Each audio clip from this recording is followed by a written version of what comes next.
Hello, I'm Robin. I'm a certified financial planner, certified private wealth advisor, wealth manager by trade, and your rich auntie. A couple of weeks ago, I did a video on having 1 million or more in a retirement account before the age of 50.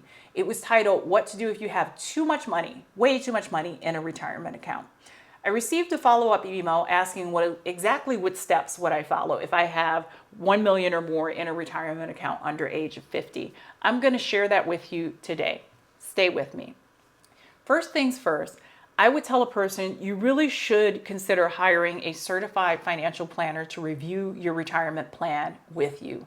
Now, this is to assess your retirement savings to make sure that you are in a position that you have more than enough money to meet all of your retirement needs. So 1 million may be plenty, or if you have an exceptionally high burn rate, let's say you are spending $20,000 a month, 1 million may be just the beginning.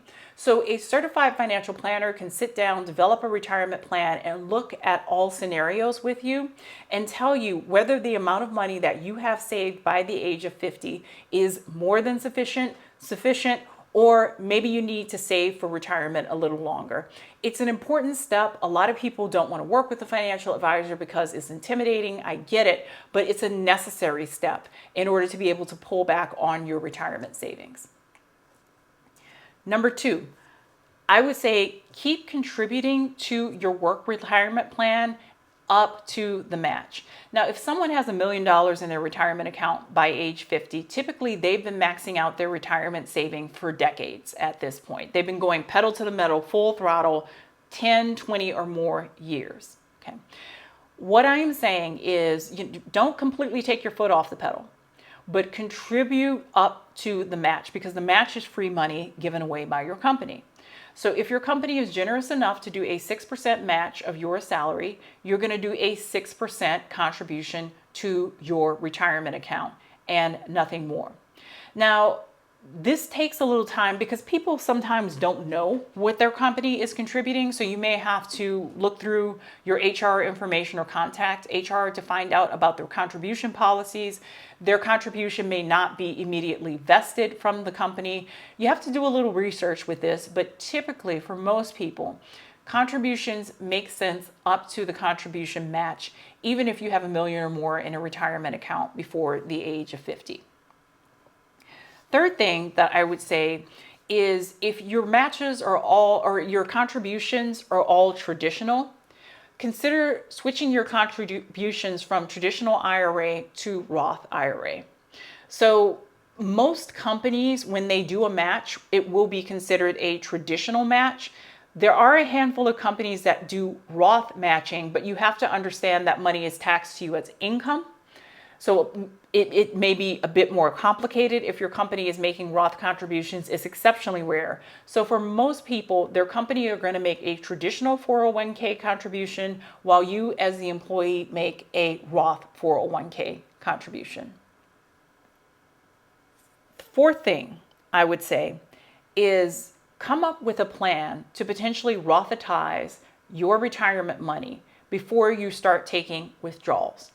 Now, most people I've encountered in this situation of having 1 million or more in a retirement account before the age of 50 have all or a lion's share of their money in a traditional 401k account.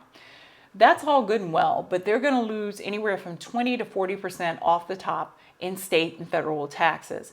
There needs to be a plan to feng shui that money over to a Roth account before they begin taking withdrawals on the money. And I would say this requires work with an accountant or a certified financial planner, or both an accountant and a certified financial planner, but sit down and come up with a definitive plan to Rothize at least some of that money in a retirement account.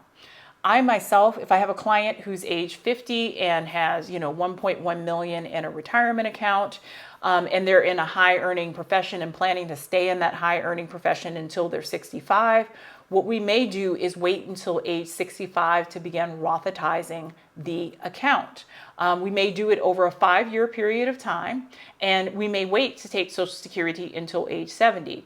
Now, there's some ifs, ands, or buts with that plan.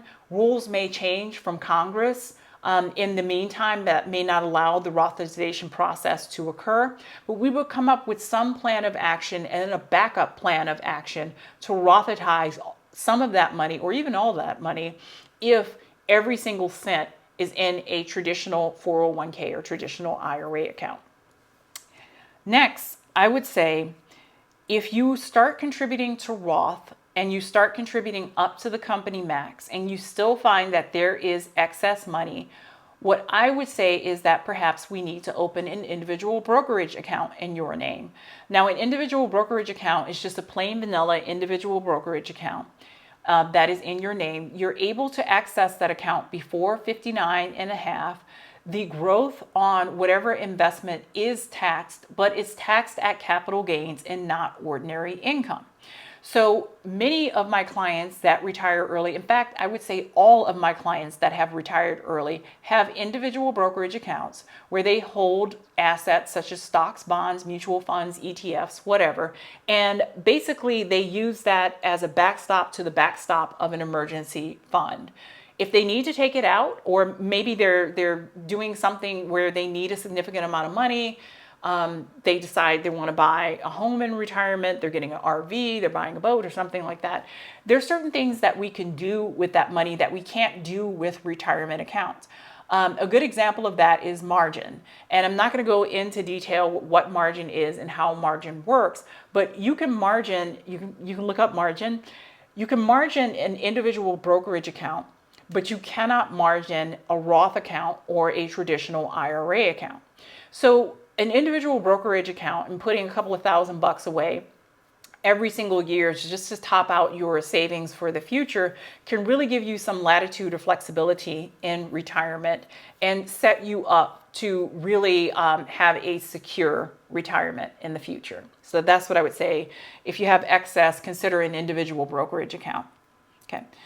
The next thing, the final thing I would say, if you still have money after doing all of these things, you've Rothized your contributions up to the match, you have an individual brokerage account that you feel confident you're putting away a good bit of money, you have savings, everything is set and moving along at a good pace, you may want to consider debt payoff. For example, if you're 50 and you still have a mortgage and that mortgage has another 20 years on it and you're planning to retire at 65, that's going to coincide with retirement. Can we get that mortgage paid off by time you are 65 so it coincides with when you retire, you don't have any housing expenses? Now, I will say this is an option if you are planning to keep the home that you are already in. We also have to look at mortgage rates. If your mortgage interest rate is dirt low, 3%, it may make more sense to put that money in the brokerage account. If your brokerage account is returning 10% a year and let that money grow. Essentially, it's a finer calculation than just pay off all debt. And this is where the certified financial planner accountant would come in. But it's one idea of something that you can do with your money if you have excess money left over and you no longer need to contribute to retirement. So there you have it. Tell me what you like, tell me what you don't like. And if you found this information useful, please like, please share, and please subscribe. Thank you.